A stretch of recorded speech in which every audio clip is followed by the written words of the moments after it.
राधे राधे दोस्तों, हर हर महादेव। आप सभी का मेरे यूट्यूब चैनल में बहुत ही ज़्यादा स्वागत है। दोस्तों आज ये जो मैं बता रही हूँ ये व्रत के बारे में है एक। तो इसकी चर्चा मैंने पहले भी की थी कि मैं इस टॉपिक में वीडियो बनाऊंगी, तो मैंने सोचा क्यों ना आज ही बनाती हूँ। तो ये बहुत ही फलदायक है। ये पशुपति व्रत है, महादेव जी का व्रत है। बहुत ही ये फलदायी होता है और लोगों का ये मानना है, यकीन है और कि इस व्रत में जो भी मन्नत मानते हैं उनकी पूरी होती है। तो अगर आपकी लाइफ में कुछ ऐसा काम है जिनका होना आप चाहते हो कि हो जाए, लेकिन वो हो नहीं रहा है, या फिर कोई ऐसा काम है जो आप किसी से कह नहीं पा रहे लेकिन चाह रहे हो कि वो हो जाए, तो आपको ये उपाय मीन्स व्रत ज़रूर करना चाहिए ताकि आपका वो काम हो जाए। और ये उपाय का फल आपको मतलब पहले ही सोमवार में आपको असर दिखने लगता है। ये जो व्रत है, पशुपति व्रत है, ये मीन्स 5 सोमवार को रहना है, 5 सोमवार का व्रत रहता है। तो इसकी पूरी डिटेल्स ही मैं आज आपको यहाँ पे बताने वाली हूँ। तो वीडियो को शुरू करने से पहले बस एक रिक्वेस्ट है आप लोगों से कि आप ये उपाय मतलब ये उपाय भी है, एक तरफ से व्रत है तो समझ लीजिए उपाय ही है। तो आप ये व्रत कर रहे हैं तो पूरे यकीन से कीजिए, श्रद्धा भाव से कीजिए। आप हर जगह हार गए हो, अगर लाइफ में हर एक के पास भटक गए हो, हर एक से रिक्वेस्ट करके थक गए हो और आप मतलब आप हार, कुल मिला के आप हार मान गए हो, आप ये डिसाइड कर लिए हो कि ये काम नहीं होगा, तो आप पशुपतिनाथ जी का ये जो व्रत है वो कीजिए, महादेव जी का। वो आपको 100% रिजल्ट देगा। तो ये उपाय मैं आपको पूरी डिटेल बता रही हूँ, फिर भी अगर आपको कुछ नहीं समझ में आ रहा है तो प्लीज़ कमेंट सेक्शन में ज़रूर बताइएगा।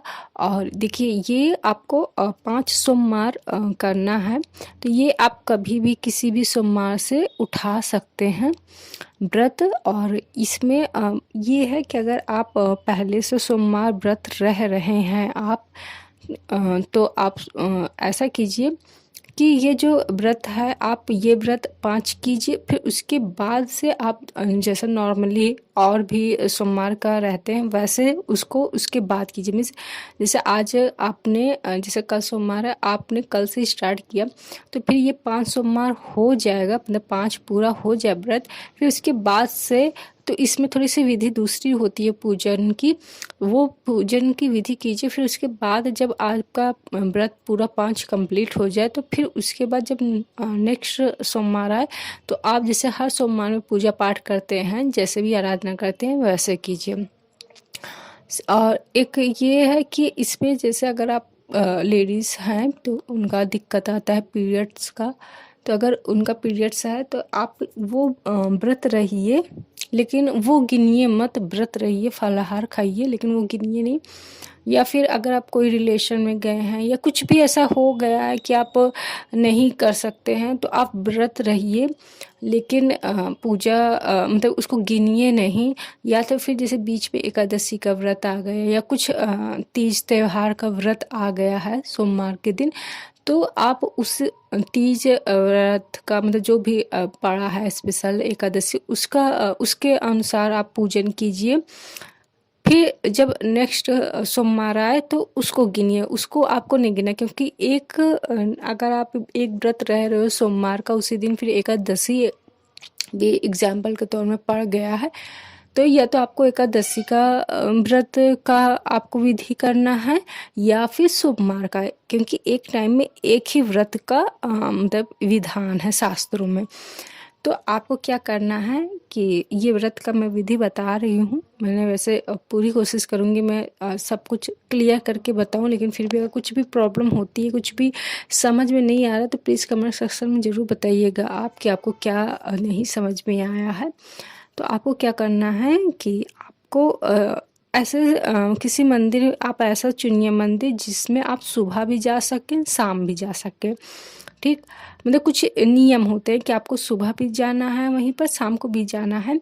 सेकंड, कि आपने अगर एक व्रत जिस मंदिर में आपने किया है, दूसरा व्रत भी आपको वही उसी मंदिर में करना है। ये नहीं कि आप दूसरे मंदिर में चले गए, या फिर आपको जैसे लेडीज़ होती हैं मैरिड हैं तो मायके में हैं, फिर दूसरे सोमवार अगर वो ससुराल चली गई तो उनका ये हो कि दूसरा व्रत में मतलब ससुराल वाले मंदिर में करूँ। नहीं, आपको जहाँ आपने एक व्रत स्टार्ट किया वहीं आपको चारों व्रत आपको करना है। ठीक, ये कुछ नियम हैं जिनका आपको पालन करना है, क्योंकि 5 ही सोमवार को आपको करना ही है।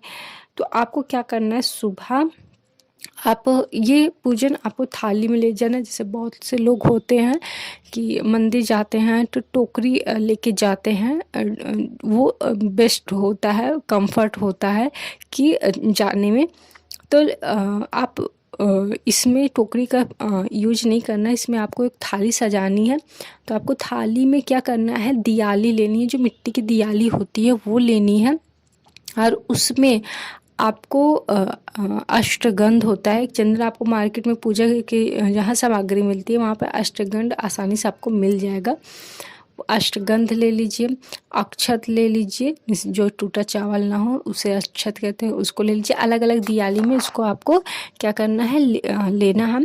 साथ में आप गुलाल ले लीजिए, बुक्का आता है जो वाइट कलर का होता है, वो पेड़ में फलता है, तो उसको भी ले लीजिए।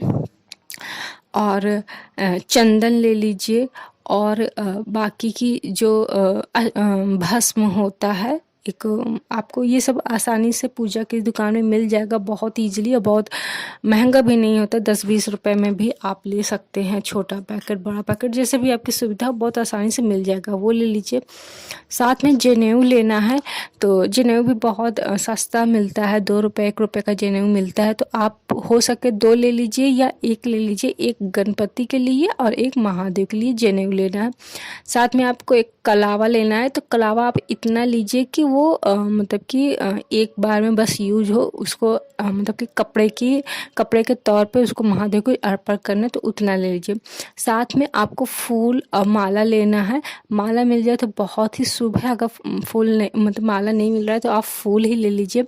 साथ में बेलपत्र, समी पत्र और धतूरा, भांग और धतूरा का फूल, आकड़े का फूल, ये सब जो भी आपको मिले, जो महादेव को हमेशा अर्पण होता है वो ले लीजिए। वैसे भी शिवालय अगर आपके आसपास है तो वहाँ अगर आसपास मतलब कि दुकानें हैं तो आपको आसानी से मिल जाएगी। नहीं तो आप जहाँ भी से भी फूल लेते हैं उनसे आप कह दीजिए तो वो आपको दे देंगे, पैसा लेके वो आपको दे देंगे। ये ले लीजिए। साथ में अगर आपके पास कोई फल मिल जाए तो बहुत ही श्रेष्ठ है, वो ले लीजिए। और आपको क्या करना है, घर ही से आपको एक तांबे के पात्र में, चाहे छोटा ही तांबा का पात्र हो, लोटा हो तो भी चलेगा, लेकिन कोशिश कीजिए कि तांबे के पात्र में ही आपको शुद्ध जल डालना है, और साथ में उसमें कुछ गंगा जल की बूंदें भी डालनी है। आपको ये करना है। फिर आपको क्या करना है, एक चाहे आप स्टील का ले लीजिए चाहे चांदी का ले लीजिए, उसमें आपको पंचामृत तैयार करना है।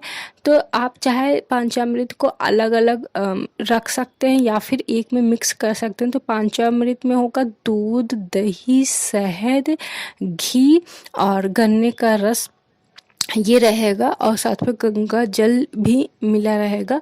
तो आपको ये पंचामृत तैयार करना है। अगर आप अलग अलग भी ले सकते हैं, अगर आपके पास छोटे छोटे कैन वगैरह उपलब्ध हैं, डिब्बे वगैरह उपलब्ध हैं, तो आप अलग अलग ले सकते हैं, जैसे पास में मंदिर हो, या फिर आप एक साथ ले रखिए। और मेरा यही सुझाव रहेगा कि आप ऐसे किसी शिवालय को चुनिए जहाँ पर आप आराम से बैठ के कुछ देर पूजा कर सकते हैं। कुछ ऐसा मतलब कि मंदिर शिवालय ढूंढिए, क्योंकि बहुत से शिवालय में बहुत ज़्यादा भीड़ होती है, तो वहाँ पे बस जल ही चढ़ाने को मिल जाए, यही महादेव की कृपा होती है। बाकी अगर आप ऐसा शिवालय ढूंढ पाते हैं कि जहाँ पे बहुत कम भीड़ आती है तो बेस्ट होता है। लेकिन हाँ, ये पूजन मंदिर में ही श्रेष्ठ होता है। घर के बाहर भी अगर आपके मंदिर है तो भी रहेगा, लेकिन घर के अंदर वाले शिवालय में नहीं करना। घर के बाहर वाले मतलब कि ऐसा मतलब शिवालय हो जहाँ पे सिर्फ आपके घर के लोग नहीं, बाहर के लोग भी पूजन करने आते हो, तो ऐसा कोई मतलब शिवलिंग चाहिए इस पूजन में। तो आपको इतना थाली तैयार करना है। साथ में अब पूजा की सामग्री आपको इतना रखना है कि वो 2 बार यूज हो जाए। मीन्स आपको सुबह भी उसी थाली में सेम मतलब कि पूजा करना, और शाम को जब आप जाएंगे प्रदोष काल में तो भी वही आपको थाली लेके जाना। तो सामग्री इतना रखिए कि वो आपको यूज हो सके। तो जैसे अक्षत हुआ, चंदन हुआ, भस्म हुआ, गुलाल हुआ, ये सब इतना रखिए। कपूर की 2 टिक्की रख लीजिए, धूप बत्ती 2 रख लीजिए। तो इतना रखिए कि वो आपको शाम को ज़रूरत पड़े। बाकी पंचामृत तो आपको शाम को चढ़ाना नहीं है, क्योंकि ये सुबह ही इनका स्नान होता है। इत्र इतना रखिए कि इत्र भी रखना है आपको कि सुबह भी वो उपयोग हो जाए और शाम को भी उपयोग हो जाए। और साथ में आपको एक जो मिट्टी का दियाली है, उसमें आपको देसी घी का दीपक घर से बना के ले जाना है। मीन्स उसको जलाना नहीं है घर से, मतलब घर से उसको दियाली में रख के एक दीपक लेके जाना है। तो फिर जाइए वहाँ पे शिवालय में, आप उनको मतलब पूजन कीजिए। पूरा जैसे सामग्री चढ़ाया जाता है वैसे सामग्री चढ़ाइए, और उनसे निवेदन कीजिए कि आज मेरा पशुपतिनाथ जी का व्रत का पहला दिन है, मेरी ये मनोकामना है, ये इच्छा है, मेरी पूरी कीजिए। और हाँ, साथ में आप कुछ दक्षिणा ज़रूर रखिएगा, कुछ पैसे ज़रूर रखिएगा वहाँ पर चढ़ाने के लिए। और हाँ, एक बात और ध्यान रखिएगा कि जो मतलब शिवलिंग होता है, जो उनका मतलब कि पूरा जहाँ उनका स्थान होता है सभी देवी का, देवता का, वहाँ पे कोई भी फल मत रखिएगा, कोई भी मीठा मत रखिएगा। मीन्स खाने पीने की चीज़ कुछ भी मत रखिएगा। उनको स्पर्श करा के आप सामने रख दीजिए, नीचे रख दीजिए। वहाँ उसमें जो हस्तकमल होता है, जो उनका अगल बगल स्थान होता है, वहाँ पे आप रखेंगे तो वो दोष होता है। उनको कुछ भी ऐसा नहीं रखना है। धूप दीप कुछ लोग भी होते हैं कि वहीं जला कर वहीं पे रख देते हैं, नहीं, आपको नीचे जलाना होता है, ऊपर आपको नहीं रखना होता है। ये विशेष ध्यान दीजिए। और साथ में आप ये भी विशेष ध्यान दीजिए कि साफ़ सफाई ज़रूरी है। आप हो सके तो एक्स्ट्रा आप एक कैन में या छोटी सी बाल्टी में या बॉटल में आप पानी एक्स्ट्रा लेके जाइए, क्योंकि जब इतनी चीज़ें आप पंचामृत वगैरह चढ़ाएंगे तो अगल बगल वो जो लग जाता है, तो पहले आप उसको साफ़ कर दीजिए पूरा। और ध्यान दीजिए कि कुमकुम और रोली का उपयोग नहीं करना है आपको। बाकी फूल में जो भी आपको फूल वगैरह मिल जाए, जितनी भी चीज़ें मिल जाए, वो महादेव को प्रसन्न करने के लिए उतना ही चीज़ अच्छा है। शक्कर भी ले सकते हैं, मूंग दाल भी ले सकते हैं, जो भी चीज़ आपको अवेलेबल हो वो आप ले सकते हैं। तो सुबह का ये पूजन हुआ। फिर आपको क्या करना है, घर में आकर वो थाली रख देनी है। थाली मतलब ढक के ले जाइए। वैसे भी लोग नॉर्मली ढक के ले जाते हैं, मैं कोई स्पेशल नहीं बोल रही हूँ कि ढक के ऐसा ले जाना। नॉर्मली लोग कपड़े से ढक के ले ही जाते हैं। आप जब मंदिर से आइए तो उसको थाली को रख दीजिए। फिर शाम को जो प्रदोष काल होता है, जो कि मैं बताती हूँ कि प्रदोष काल होता है कि जब सूरज ढल जाता है उससे 1 से 1.5 घंटे तक का बीच का जो प्रदोष काल होता, जो समय होता है उसे प्रदोष काल कहते हैं। तो उसमें क्या करना है, आपको वही थाली ले जानी है, और जो अक्षत वगैरह रखना है आपको उसी में वही ले जाना है। बस हाँ, आप फूल थोड़ा मतलब अलग से फूल और रख सकते हैं। फूल मतलब फूल आप दूसरा रख सकते हैं, क्योंकि फूल मतलब सूख जाएंगे। और फिर आपको क्या करना है कि आपको घर में कोई भी प्रसाद बनाना है, तो मीठे में कोई भी प्रसाद बनाना, आपको जो भी सही लगे वो बना सकते हैं। सूजी का भी बना सकते हैं, बेसन का भी बना सकते हैं, और राजगिरी का भी बना सकते हैं। जो भी आपको मतलब सही पड़े, सही लगे वो बनाना है। तो आपको वो इतना बनाना है कि वो आप पूरा मतलब उसको ले जाना है। ये नहीं कि आपने थोड़ा सा बचा दिया किसी और के लिए, नहीं, आपको उतना ही बनाना है जितना आपको मंदिर ले जाना है। तो आप किसी भी पात्र में मंदिर में लेते जाइए। फिर जब पूजन करने के बाद वहाँ पे आप क्या कीजिए, 3 हिस्सा आपको लगाना है। तो 3 हिस्से में 2 हिस्सा आपको चढ़ा के आना है, वहीं मतलब भगवान को भोग लगा के आपको नीचे रख देना है या सामने रख देना है। उसी में वहीं नहीं रखना है आपको, कुछ भी फल वगैरह, कुछ भी भोग वगैरह कुछ भी नहीं रखना है। ये दोष होता है। आप मतलब कि एक शास्त्रों में लिखा है कि दोष होता है। तो एक भाग आपको अपने वापस लेके आना है और घर से आपको 6 दिया देसी घी का लेके जाना है मिट्टी के दीपक में। तो आपको 5 सजा देना है, मीन्स वहाँ पे आपको लगा देना है और एक दिया आपको जलाना नहीं है, वो आपको ऐसे ही वापस घर पे ले आना है। तो जो आपने भोग लगाया, बाकी फिर जैसे आपने पूजा किया है, जैसे जैसे चीज़ चढ़ाया वैसे चढ़ाया, फूल पत्ती जैसे भी चढ़ाया वैसे चढ़ाया। फिर जो और आपको ना 1-2 पान भी रखना है और 2 इलायची, 2 लौंग। तो एक पान सब कुछ चढ़ाने के बाद 1 पान, 1 इलायची, 1 लौंग सुबह चढ़ाना है। जैसे एक होता है इसे मुख मतलब वास बोलते हैं कि शुद्धि के लिए कितना भोग लगाया, तो मुख के शुद्धि के लिए पान चढ़ाया जाता है। शाम को भी सब पूजन करने के बाद पान, लौंग, इलायची आपको मुख शुद्धि के लिए चढ़ाना है, ठीक। फिर जो आप शाम को पूजा करके आएंगे तो जो प्रसाद रहना, तो ध्यान दीजिए वो प्रसाद आपको किसी को भी नहीं देना है, आपको स्वयं पूरा प्रसाद ख़त्म करना। आप इतना प्रसाद बनाइए कि उसका 3 हिस्सा बराबर में लगे, 2 हिस्सा वहाँ पे देना है आपको, मतलब चढ़ाना है, 1 हिस्सा ले आके आपको खाना है। और जो आपने एक दिया बचा के ले आया है, तो वो जब आप घर में एंट्री करेंगे तो आपका जो राइट साइड होगा, मतलब कि घर से निकलते वक्त का राइट साइड नहीं, घर में एंट्री करते हुए जो राइट साइड है, जो दाहिना साइड है, वहाँ पर आपको वो जो घी का दीपक है वो जला देना। फिर जलाने के बाद फिर आपको जो प्रसाद था वो आपको ग्रहण कर लेना है। उसके बाद फिर आप फलाहार खा सकते हैं। अगर आपके अंदर सामर्थ्य नहीं है तो आप उसके बाद भोजन कर सकते हैं, लेकिन हाँ, भोजन आपको सिर्फ एक वक्त खाना है और भोजन भी आपको सात्विक ही खाना है, कोई लहसुन प्याज नहीं खाना है। लेकिन कोशिश कीजिएगा कि आप फलाहार ही कर लीजिएगा। बाकी सुबह आप जैसा नॉर्मली व्रत में करते हैं फलाहार वगैरह वैसे खा सकते हैं। सेंधे नमक को भी इग्नोर कीजिएगा, लेकिन अगर आप नहीं कर सकते क्योंकि कुछ को हेल्थ इशू हो जाती है तो आप सेंधा नमक का उपयोग कर सकते हैं। तो आपको 4 सोमवार तक ये करना है, ठीक। फिर 5वें सोमवार को आपको सेम वैसे ही करना है, बस आपको कुछ चीज़ें और भी चीज़ें ज़रूरत होगी। जैसे आपको एक श्रीफल लेना है, साथ में आपको 11 रुपए का दक्षिणा लेना है और आपको 108, चाहे आप बेलपत्ती ले लीजिए, चाहे फूल ले लीजिए, चाहे मूंग का दाना ले लीजिए, चाहे चावल ले लीजिए, 108 आपको लेना है।